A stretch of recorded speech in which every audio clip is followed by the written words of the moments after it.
হে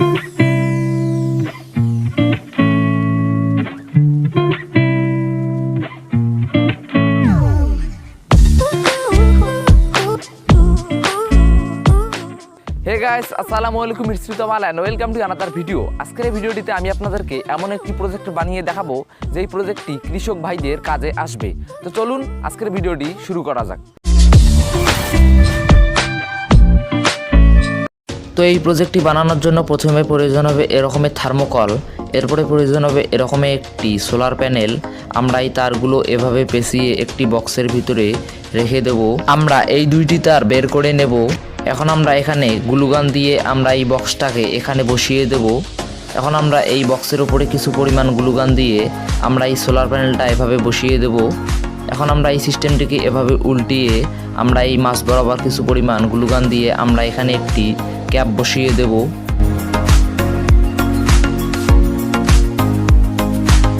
এখন প্রয়োজন হবে এরকমই পিভিসি শীট, আমরা এখানে তাপ দিয়ে একটু বাঁকা করে নেব। আমাদের মোট এরকম পিভিসি শীট দুইটি প্রয়োজন হবে, কারণ আমরা সামন পিছন দুই দিকে ফ্যান লাগাবো। তো এখন আমরা এই বরাবর গ্লুগান দিয়ে আমরা এই পিভিসি শীটটাকে এখানে বসিয়ে দেব। এখন আমরা এই প্যানেলের দুই তারে এরকমই একটি মোটর ফিক্সড করে দেব। এখন আমরা এই মোটরটাকে এখানে লাগিয়ে দেব। আমরা এখানে সুপারগ্লুর সাহায্যে আটকিয়ে দিচ্ছি।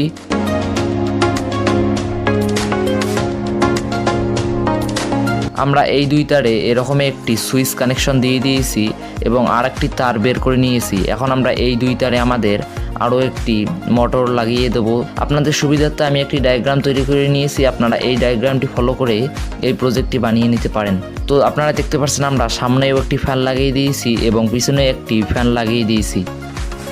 তো এই প্রজেক্টটিকে আমরা আরেকটু শক্ত করার জন্য আমরা এখানে একটি বেল্ট লাগিয়ে দিয়েছি। আপনারা চাইলে এটা দিতে পারেন, না চাইলে নাও দিতে পারেন।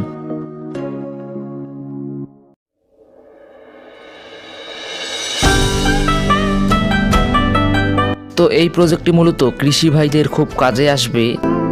তো রোদের তাপমাত্রা যত বেশি হবে তত বেশি এই ফ্যানগুলো ঘুরবে।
এইভাবে আপনারা খুব সহজে এরকম একটি প্রজেক্ট বানিয়ে নিতে পারেন। তো এই ছিল আজকের ভিডিওটি ভালো লাগলে লাইক কমেন্ট শেয়ার করতে ভুলবেন না। আপনি যদি এরকমের ভিডিও পেতে চান তাহলে আমাদের চ্যানেলটিকে এখনই সাবস্ক্রাইব করুন এবং পাশে রাখা বেল আইকনে প্রেস করুন। তো দেখা হচ্ছে আগামী কোনো নতুন ভিডিওতে। ততক্ষণ পর্যন্ত ভালো থাকবেন, সুস্থ থাকবেন। আল্লাহ হাফেজ।